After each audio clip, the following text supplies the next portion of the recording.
చాలామంది అనుకుంటారు, మా తలరాతను ఎవరు మార్చలేరండి, మా దరిద్రాన్ని ఎవరు తీలేరండి అని అనుకుంటారు.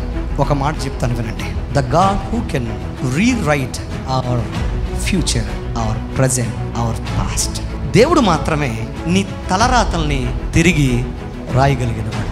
ఈ లోకంలో ఎవరు కూడా నీ రాతను తిరిగి రాయలేరు, కానీ God who can rewrite your story అనే విషయాన్ని మర్చిపోకండి.